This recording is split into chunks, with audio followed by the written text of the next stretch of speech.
menos insólita y surrealista más, en un país de encuentros y desencuentros mágicos y malditos, y por alguna casualidad extraña de la política local me han dado un permiso de Prolima para intervenir a Zángaro con una figura recién descubierta por el periodista Hugo Coya, que es una limeña que muere en París, que muere en realidad en Alemania, pero después de haber sido la falsificadora estrella de la resistencia francesa. Entonces es muy extraño que la autoridad me permita hacer un festival para ritualizar a esta falsificadora en el centro de falsificación más notorio del país. Y la carta del municipio es muy interesante porque la firma un arquitecto de Prolima y dice una ciudadana ilustre que sacraliza el espacio. No menciona el carácter del espacio, lo ve en términos puramente espaciales arquitectónicos y eso me salva de toda una polémica, pero cuando uno hace un proyecto de este tipo pueden pasar muchas cosas interesantes. De hecho, los falsificadores de la calle, que siempre están un poco escondidos, ya se han pasado la información que hemos ido dejando en estos días. Y nada, es ahora ver esta posibilidad de agarrar este personaje mágico que le salvaba la vida a los judíos convirtiéndolos en católicos a solo firma. Sí, y haciendo partidas de bautizo, de matrimonio, y cómo le salvó la vida a mucha gente falsificando. Y ahora de repente la volvemos patrona de un sitio donde se hacen muchas falsificaciones para muchos objetivos diferentes, buenos y malos, irregulares y pésimos. Entonces yo le ponía en la carta al municipio que solamente le podía poner el 50% de lo que el proyecto era, porque el otro 50% es saber qué pasa. Y me alegra mucho que hayan aceptado. De esta manera, no sé si por el desconcierto, si al final sea una política también, si no hay un presupuesto cultural, por lo menos dejar trabajar a la gente, ¿no? Entonces vamos a ver qué pasa. Estamos trabajando en equipo también, quiero resaltar eso. Esta es una idea que a mí se me ocurre en términos de que el personaje me fascinaba y de repente estoy trabajando en San Marcos, al costado de la calle Zángaro. Entonces las cosas comienzan a encajar y en ese proceso un grupo de exalumnos de la Universidad Católica y toda la gente que trabaja aquí en la oficina se han puesto manos a la obra y estamos haciendo un trabajo colectivo con algunos aportes individuales de cada uno de los miembros. En este caso gente de grabado de la Universidad Católica. Y quiero insistir en eso porque el grabado se considera una especie de arte menor, una especie de hermanastro de la pintura y la escultura. Y sin embargo el billete es la imagen mágico ritual por la cual la gente mata y muere y es efectivamente un grabado. El billete lo tengo ahí guardado. Vamos a poner a una sola aquí.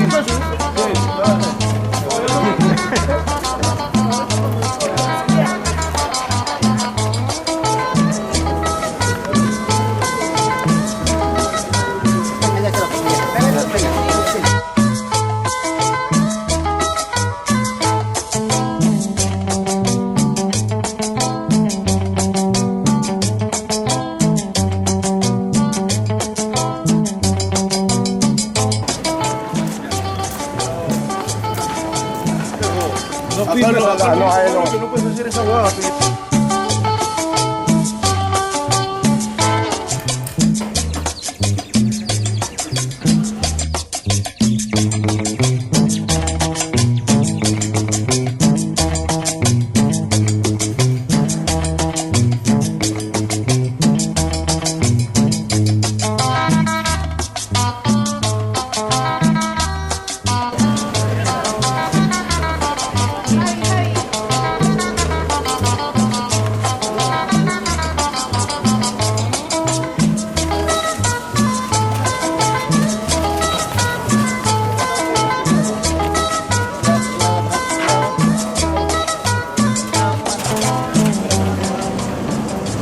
No, con el fierro que está ahí, ¿ves? Ese fierro que está pegado allá.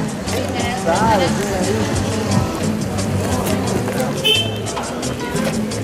No, cuéntame. No lo filme, Cuéntame. Me cobraron cupo. Cuéntame, ¿sí? Solamente tenía 10 soles por clase. Pero ya. Y se preocupan, pues, ¿no? Porque Claro, en realidad no lo vas a filmar. es una forma de vida. Pero hay una polémica, hay una discusión, ¿no? ¿nos estás jodiendo? ¿Estás haciéndola bien o cómo es? Vamos a poner esto. ¿Ah? Sí, claro. Pero ahí, mira, hay una cosa de metal que vamos a agarrar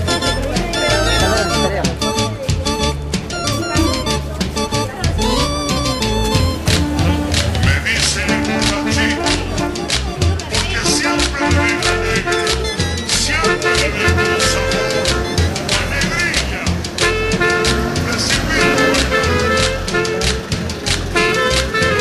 triste y solitario. Pero es una calle que tiene su tensión, ¿no? Y entonces yo venía así todo angelical a hacer una especie de milagrito y no, pues hay todo un conflicto y con este tipo de cosas, claro, los conflictos se acentúan y se puede discutir, se puede conversar y todo, pero siempre estamos en un plano así como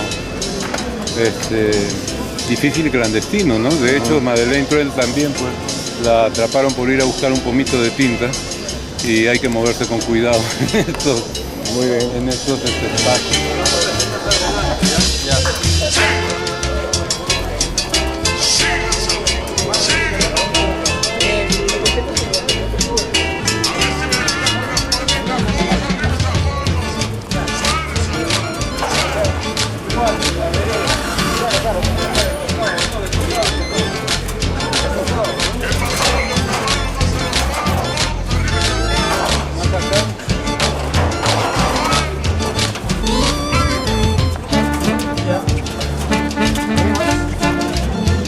Ese pata necesita una santa patrona de los falsificadores para que lo proteja. Es ya como un alarde, ¿no? Como que nada es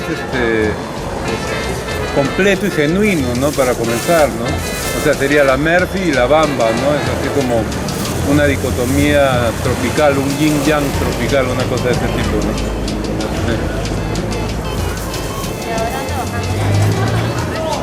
Sí se puede amarrar, ¿no?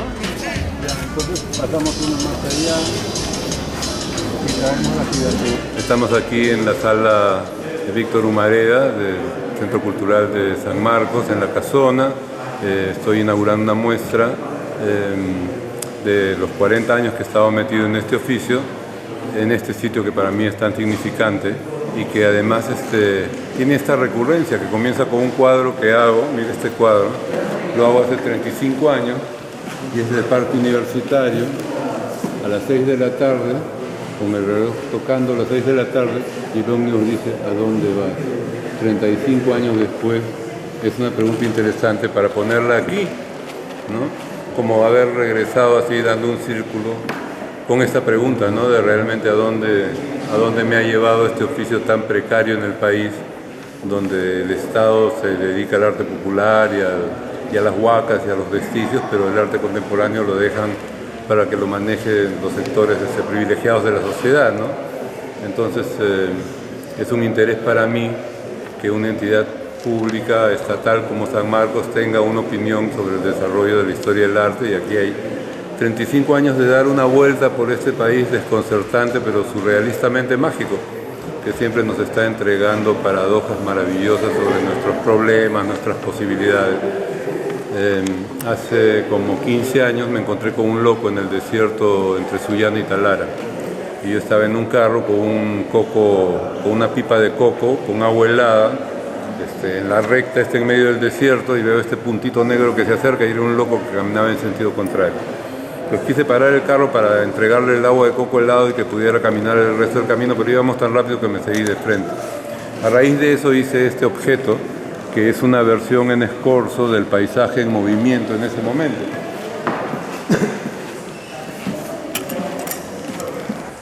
Que es un paisaje rodante, que es un paisaje del desierto, que es un paisaje turista, que en realidad se mueve en medio de la ciudad. Y en general hago muchos objetos en small, medium y large. Entonces este sería el small. Hay una versión que es el large, donde entra una persona, como esta, en el cual la persona está metida adentro, ¿no? Es un tamaño más grande, que se llama Predicar en el desierto. Entonces dentro del paisaje, que ya es de un tamaño mucho mayor, entra una persona, lo empuja y tiene un micrófono con un parlante para hablar. Entonces es digamos, el leitmotiv de la exposición, el loco que camina para un lado y el carro que se cruza con él y se convierte en esta especie de personaje que busca metido dentro del paisaje, ¿no? Esto está atravesado por una serie de historias que son como las alucinaciones del loco en su caminada. Esta es una historia de una performance que yo hago, que yo tengo pocas performances, 2 o 3, pero esta, por ejemplo, es muy conseguida. Es como una receta de cocina, ¿no? Dice, ¿cómo encerrar un espíritu? Retroceda 2 examantes, sazónelos, estámpelos en cemento fresco, él de rodillas, ella en tacos muy altos. Lleve el registro a una isla de tránsito inaccesible y fotografíe el aro de energía luminosa que contiene el espíritu maldito en la isla de tránsito inaccesible. El viejo truco de encerrar un genio en una botella y tirarlo al fondo de una laguna, solamente que en nuestra época, ¿no? A raíz de esta performance sale una maceta, que es una maceta que es como un anillo de compromiso, como un amarre, ¿no? Que dice, estás hecho, ¿no? Que es esta maceta. Te sigo.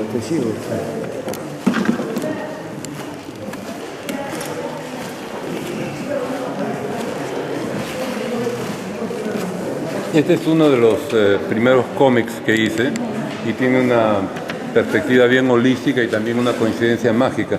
Yo le pago a mi mecánico por adelantado el arreglo de mi carro y él se emborracha antes de ir a comprar los repuestos, se cae a un precipicio y se queda 6 meses en estado de coma.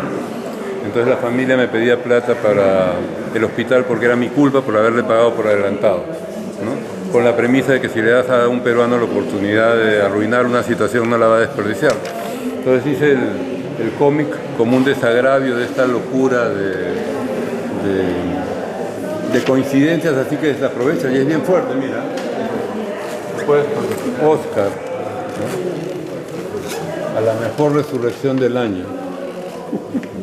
Oscar, todo el mundo piensa que estabas borracho. Ya no hay lugar para la inocencia. Los políticos son ladrones, los militares asesinos, los curas maricones, los artistas drogadictos y los pasteleros fuman pay y no es de manzana. Oscar, cuando terminaste la subida de Cieneguilla, sentiste el primer hincón de la muerte y el infarto te dio en la recta interminable de bajada a la ciudad. Tu cuerpo cayó sobre el volante, manteniendo la rectitud en la recta, y tu pie se fue muriendo como un ladrillo en el acelerador. Así que cuando llegaste a la curva de la Arenera, ni volteaste ni frenaste, porque estabas muerto y a toda velocidad. Y te diste un lujo, volar muerto dentro del carro 4 o 5 segundos interminables. Pero el golpe de la caída 20 metros más abajo, como un masaje cardíaco, te puso a funcionar de nuevo el corazón. Mientras cada costilla cuchillaba un órgano, el corazón latía terca y automáticamente. 6 meses después, saliendo del coma, pasa el poto blanco empaquetado de una enfermera y tú justo levantas los párpados y en el electrocardiograma se registra el nuevo ritmo, conciencia y deseo. Estás vivo. Si tu corazón está bien, lo demás ya se irá arreglando. Entonces quiero hacer una animación de esto hace mucho tiempo. Y con los problemas que hay a veces de conseguirlo, ha quedado por el momento en un cómic, ¿no? De estas historias hay 3 o 4 que son las que circundan el viaje del loco por el desierto. Hay algunas muy interesantes. En este momento, Emilio Tarazona, uno de los críticos amigos con los cuales más he trabajado, está procediendo a ubicar en medio de las historias que he hecho en Perímetro, una pequeña retrospectiva en figuras que imitan las figuras de los álbumes de colección escolares, ¿no? Y esto es importante para mí porque hacer esa muestra en San Marcos significa sacar mi obra, que es una obra relativamente conocida en un medio privilegiado y pequeño, a un medio más amplio, ¿no? En ese sentido, no se necesita, qué sé yo, grandes seguros e inversiones para traer todas las obras, sino poner los registros de los pequeños espíritus que significaron, ¿no? Entonces, con él he trabajado muchos años y estamos, por ejemplo, haciendo esto, ¿no? Tenemos una foto del original que ya es de la colección Hochschild, es todo un lío conseguido, y qué sé yo, con el trabajo. Por suerte esta vez Hochschild nos ha prestado el objeto. Entonces, a mí me hace gracia de vez en cuando salir al malecón de Miraflores y salir caminando, paseando mi desierto. Y hay gente que pasea su perrito, otros que hacen footing, y me parece un ritual bien budista caminar con el desierto jalándolo atrás, ¿no? Pues este es en ese caso. Y muchos artistas se han salido del medio de las artes para pasarse al video o al cine, no porque no le tengan un profundo amor a su oficio, sino porque están hartos del mismo público. Entonces pasar al cómic, pasar al video, pasar a un trabajo que tenga un público diferente es lo que yo quiero hacer en ese momento que cumplo 60 años, con una carrera de arte más o menos interesante, pero siempre restringida a este medio y a este mercado, ¿no? Dentro de eso, este es un trabajo, por ejemplo, muy interesante porque es mi tabla de Sarwa, ¿no? Esta es una historia de mi familia basada en un antepasado que fue un traidor, lo cual es muy común. Somos un país de traidores de éxito. Entonces es así, Sacha Mountain, historia de Sacha Monte, curaca de tinta que peleó contra Tupac Amaru porque tocaba violín y prefirió la juerga a la revolución. Pero le quitaron todo, como a todos los indios, aunque tenía su guardadito como buen cusqueño y se vino a Lima a reclamar. Como no le hicieron caso, sacó el otro guardadito y se fue a España, a la corte de verdad. Presentó su querella y pasó a París, 4 años antes de la Revolución Francesa. Este curaca cusqueño tocando violín en Versalles y se casó con una cortesana en la época en que la moda ponía los pezones encima del escote. Y ahí viene mi curiosidad, porque pasaba por la casa de mi familia Pereira y ahí estaban estos 4 antepasados con esta antepasada con los pezones encima del escote. Era una cortesana francesa que se casó con este indio cusqueño y le dieron la aduana de Guayaquil para que se cobrara. No podía regresar al Cusco, era un traidor. Y murió 5 años después, pero dejando una familia de políticos, músicos y sobre todo las mujeres más interesantes de la historia ecuatoriana. Entre ellas mi tía tatarabuela Marieta, primera mujer en tener y usar su propia ametralladora en Sudamérica. Era amante de su tío, el presidente. Acaban de comprar las primeras ametralladoras para el ejército ecuatoriano y él, de payaso, le regaló una a su sobrina amante, que la usó cuando lo derrocaron y salió con su ametralladora a la calle a restaurar al tío y la metieron presa. Pero ha quedado registrada como la primera mujer en tener y usar su propia ametralladora. Bueno, mi abuela nació en Quito. Mi madre nació en Guayaquil, se casó con un ancashino y yo nací en Lima. Entonces, todo un viaje así de idas y vueltas. Y ahora que regreso al Cusco, conociendo la historia, tengo arrugas antiguas que planchar. Mi antepasado fue un traidor y un brichero. Yo hubiera peleado por Tupac Amaru y mi familia ni siquiera hubiera existido. Ahora, el asunto de esto, que es una historia familiar como una tabla de Sarwa, es que yo lo presento en la Bienal de Cuenca, en Ecuador, en un momento que me invitan a representar al Perú. Muchos de los descendientes 20 millas de este cacique viven en Cuenca y lo que realmente fue genial fue que hice con esto un cómic y el cómic lo puse en todas las peluquerías del pueblo. Entonces la pintura estaba en el museo y en todas las peluquerías del pueblo estaba la historia, como un espíritu sembrado en un lugar ritual donde uno está sentado, quieto, mientras cambia de look, leyendo cualquier cojudez y de repente tiene eso para leer. Una historia de 250 años que comienza con una traición y termina con un Juan Javier Salazar tan blanco y occidental que lo único que me queda de indio es la mirada torva y el gesto esquivo. Sí. Esta historia se llama Historia de la culebra y el gringo. ¿Ya? Normalmente a uno le sale Historia del gringo y la culebra, pero en realidad la historia se llama Historia de la culebra y el gringo, porque la culebra es el personaje. Y es así, yo le compraba culebras a mis vecinos para que no las metieran en botellas de ron y se las canjeaba a una prima bióloga casada con un ejecutivo de Procter & Gamble por Nescafé, jabón, dentífrico, shampoo, y ella tenía las culebras en condiciones perfectas, con alimento vivo, temperatura controlada. Una noche hubo una fiesta de la empresa de Procter & Gamble y llegó un ejecutivo gringo amante de las culebras. Vio la colección, se quedó muy impresionado, pidió permiso y agarró la más fashion y se la puso en el cuello. Y comió, bebió y conversó toda la noche con la culebra en el cuello. Cuando la fiesta terminó, devolvió la culebra, todos se fueron a dormir, menos la culebra. La culebra se puso a trabajar inmediatamente. Y a la mañana siguiente estaba exhausta, pero brillante, porque esa misma noche había cambiado de piel.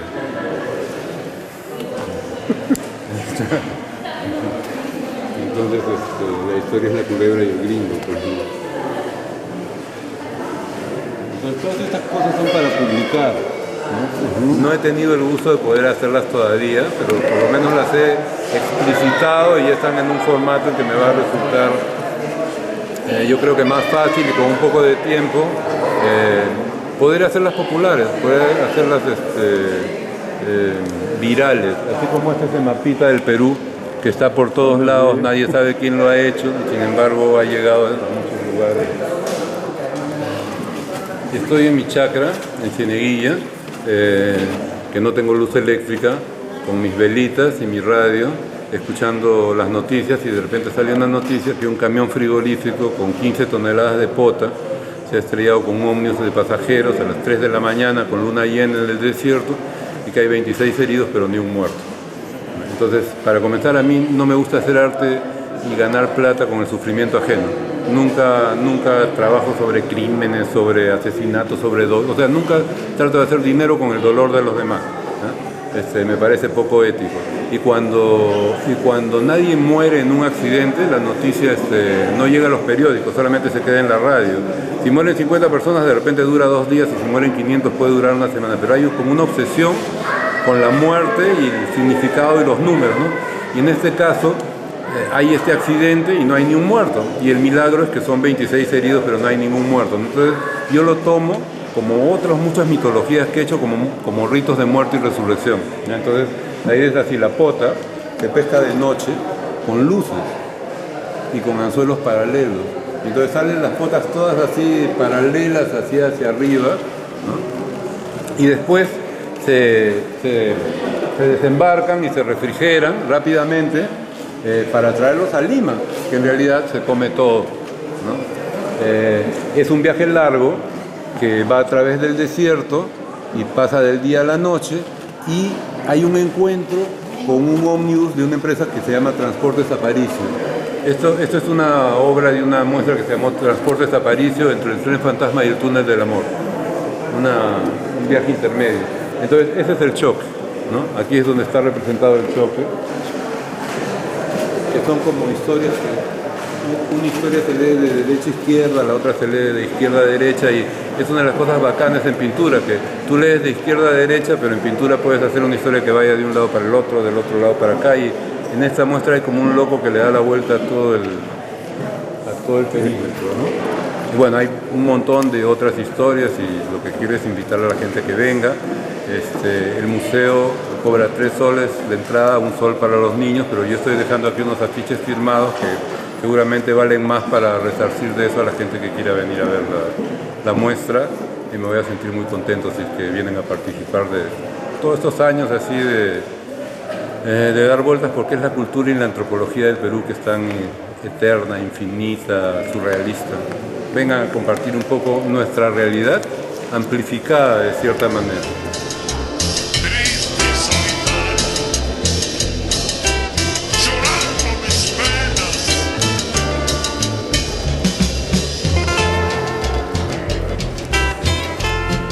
Echemos una bailada, echemos una bailada.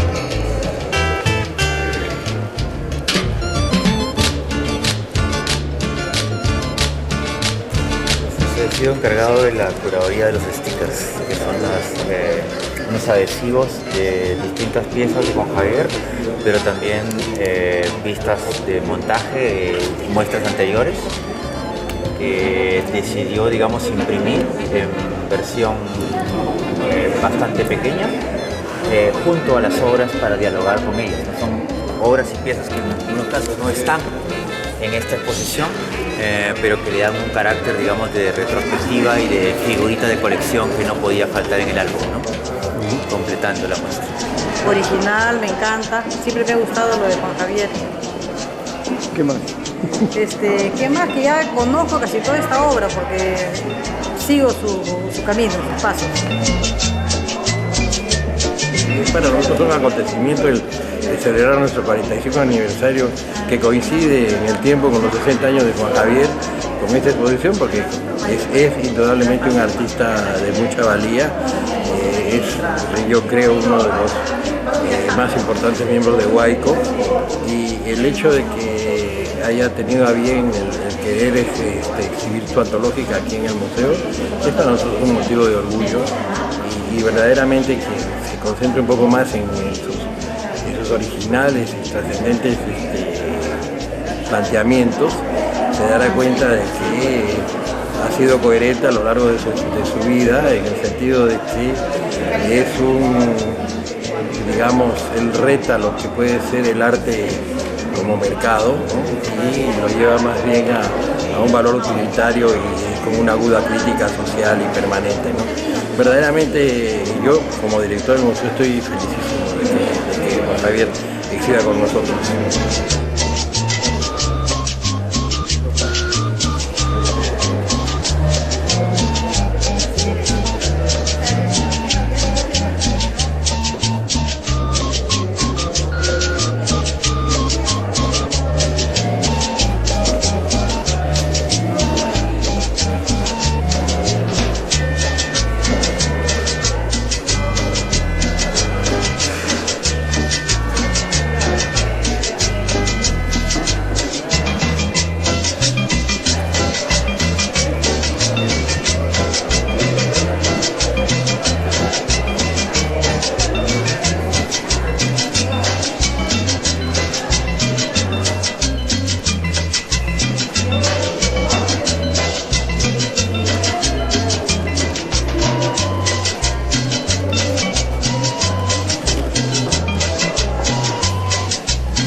Muy buenas noches, tengan todos ustedes.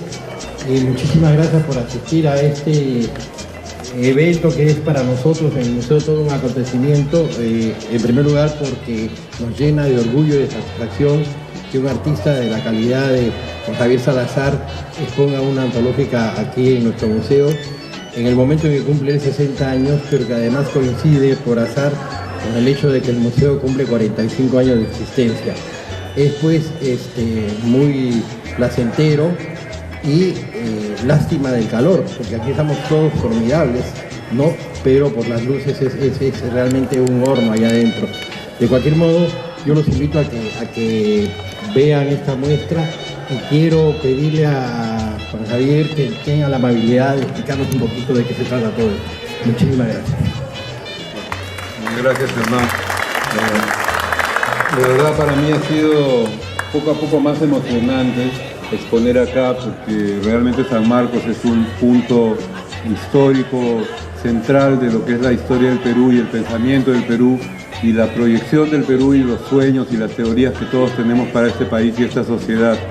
Y mi trabajo siempre ha tenido un enfoque más antropológico que estético y tiene que ver con la realidad compartida y cotidiana.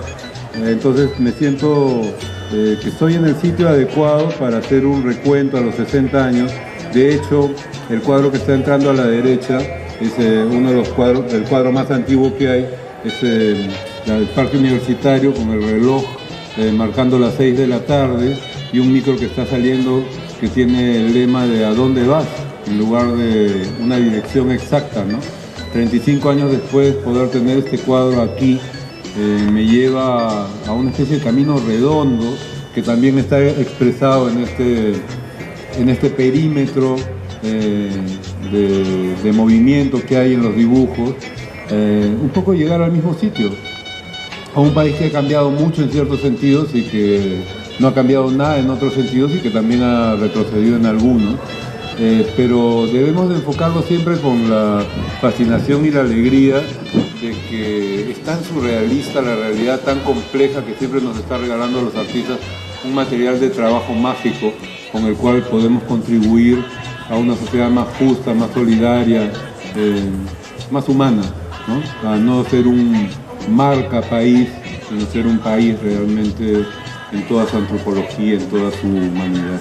Gracias por estar aquí y bueno, la parte de la exposición, vamos a tomarnos unos tragos y comer unos bocaditos y celebrar, porque no es poca cosa vivir de un oficio que es como un espejismo, que yo siempre me burlo, que es pasarse la vida haciendo cosas que a uno nadie le ha pedido, ¿no? Entonces espero que disfruten esto, que sale de una necesidad diferente. Gracias.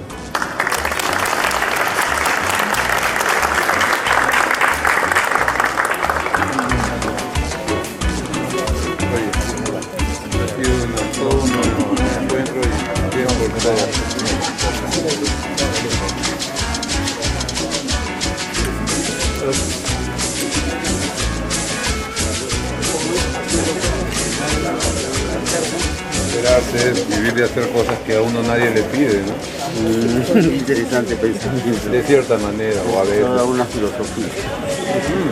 Interesante. A mí me encanta hacer frases. 4 poetas que están emborrachándose en una mesa, sienten honestamente que están trabajando. Después otra que me encanta es: siempre he huido del éxito, pero con los años estoy perdiendo velocidad.